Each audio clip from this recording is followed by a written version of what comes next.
Bom dia, engenheiro Felipe, instrua o nosso eletricista. Atualize suas informações. Vou ligar para um eletricista e instruir ele. Alô, Reginaldo. Por favor, Reginaldo, bom dia. Vou te atualizar sobre comandos elétricos e suas peculiaridades.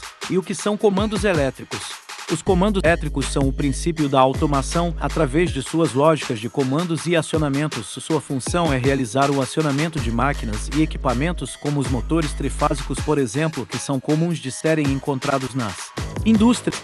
Comandos elétricos são usados em muitos meios, como por exemplo em elevadores, tornos, fresas, cesteiras rolantes e outros diversos processos de produção dentro das indústrias.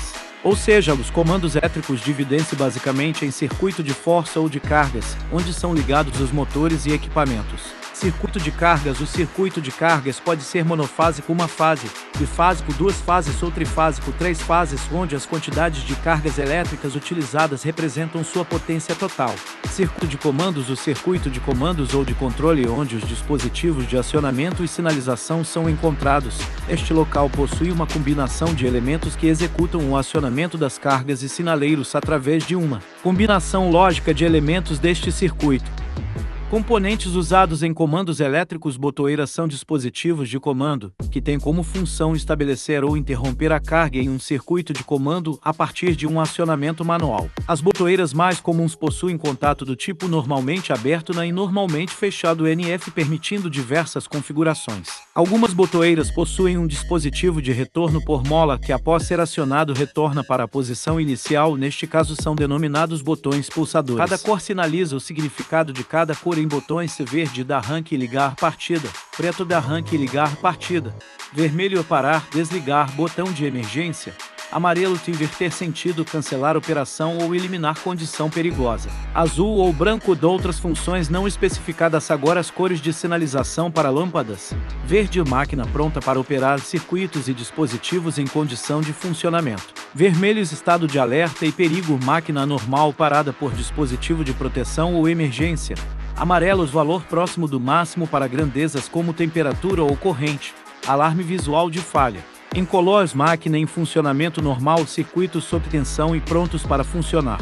Azul de outras funções não especificadas. Disjuntor. Isso disjuntor, um protetor de toda a rede elétrica da sua casa. Esse equipamento é indicado para proteger o sistema elétrico contra sobrecargas e curtos-circuitos.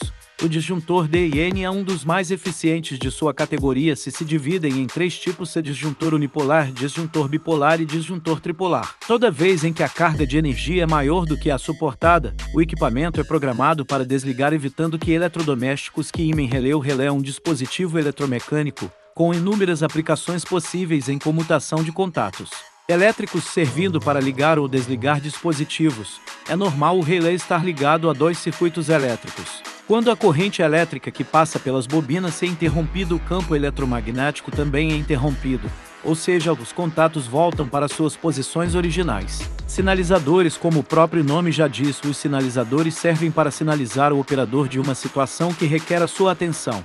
Podem ser do tipo luminosos ou sonoros, sendo que o luminoso é o mais utilizado. Assim como as botoeiras, os sinalizadores são identificados por cores. Fusíveis. Os fusíveis são dispositivos conhecidos por muitos justamente por estarem presentes em estabelecimentos e carros, por exemplo, sendo que a sua função é proteger o circuito que está instalado contra curto-circuito e queima.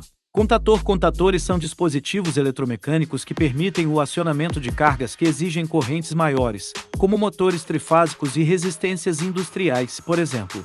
Semelhantes aos relés, os contatores possuem uma bobina, um núcleo e um conjunto de contatos de força e de comando. Essas partes, em conjunto, são responsáveis do dispositivo graças ao eletromagnetismo. O fenômeno responsável pelo acionamento dos contatos, os quais ligam e desligam os equipamentos elétricos a eles conectados.